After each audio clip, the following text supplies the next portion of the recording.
नमस्कार दोस्तों, आज के हमारे इस वीडियो में हम आपके लिए सावन महीने की भोलेनाथ की एक बहुत सुंदर कहानी लेकर आए हैं। एक समय की बात है, किसी गांव में एक बुढ़ी अम्मा अपने बेटे के साथ रहती थी। माँ बेटे बहुत मेहनत मजदूरी करके अपना गुजारा करते थे। एक बार बुढ़ी अम्मा के मन में विचार आया कि अब उसका पुत्र विवाह के योग्य हो गया है, अब उसे अपने लिए बहू ले आनी चाहिए। कुछ समय बाद बुढ़ी अम्मा ने अपने बेटे का विवाह एक सुशील कन्या से कर दिया। उसकी बहू बहुत सुंदर, सुशील और संस्कारी थी। वो नित्य प्रति जल्दी उठकर घर की साफ सफाई कर स्नान आदि करती और भगवान शिव का अपने घर में ही पूजन करती। विवाह के कुछ समय बाद सावन का महीना आया। बुढ़ी अम्मा की बहू भगवान भोलेनाथ की अनन्य भक्त थी। उसके मन में ये विचार आया कि वह सावन के महीने में मंदिर जाकर शिवलिंग पर जल अर्पित करे। अपने मन में आए विचार को उसने अपनी सास से कहा, माताजी, सावन का महीना शुरू हो गया है। मैं शिव मंदिर जाकर पूजा पाठ करना चाहती हूँ, शिवलिंग पर जल अर्पित करना चाहती हूँ। लेकिन बुढ़ी अम्मा ने उसे मना कर दिया और कहा, घर में ही पूजा कर लो, मंदिर जाने से समय बर्बाद होगा। इतने समय में घर का सारा काम हो जाएगा। ये बात सुन बहू उदास हो गई, लेकिन कुछ नहीं कर सकी। उदास होकर घर के कार्यों में लग गई। उस दिन उसने कुछ अन्न जल ग्रहण नहीं किया। अगले दिन बहू कुएं से जल लाने गई। रास्ते में उसने देखा गांव की दो लड़कियां पूजा की थाली सजाकर मंदिर की ओर जा रही हैं।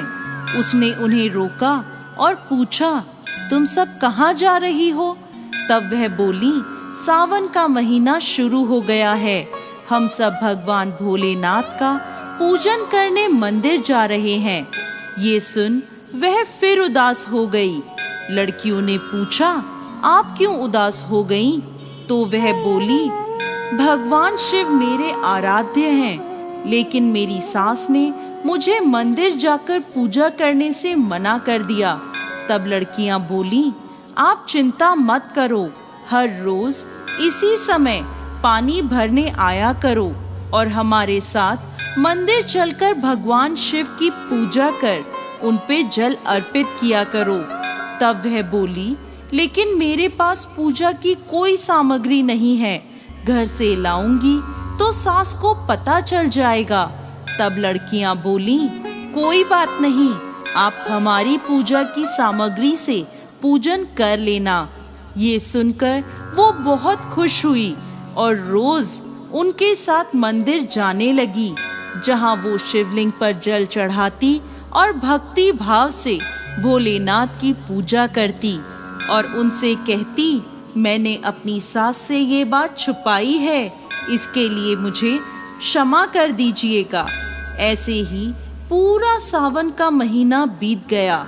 सावन के अंतिम दिन उसने सोचा, पूरा महीना मैंने इन लड़कियों की पूजन सामग्री से पूजा करी है, आज तो मुझे अपना कुछ भोलेनाथ को अर्पित करना ही चाहिए।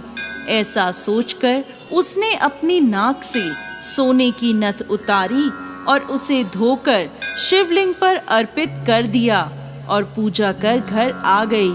घर आकर वो अपनी सास से नजर छुपाकर इधर उधर घूम रही थी, क्योंकि वो जानती थी कि उसकी नाक में नथ ना देखकर सास जरूर पूछेगी कि नथ कहाँ गई।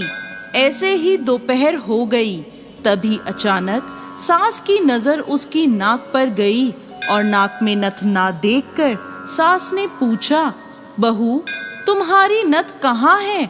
तो वह बोली, माँ जी, मुझे नहीं पता, शायद कहीं गिर गई होगी। सास बोली, अच्छा, तो ये बताओ कि तुम आज कहाँ कहाँ गई थी, वहीं जाकर ढूंढ लेंगे। बहू बोली, मैं सुबह पानी भरने गई थी, तब तक तो मेरी नाक में नथ थी। इसके बाद मैं उपले थापने गई थी। सास बोली, चलो वहीं चलकर देखते हैं। दोनों वहां पहुंचे जहां बहू ने उपले थापे थे। सास ने बहू से कहा, चलो अब ये उपले तोड़कर देखते हैं। दोनों सास और बहू उपले तोड़ने में लग गईं।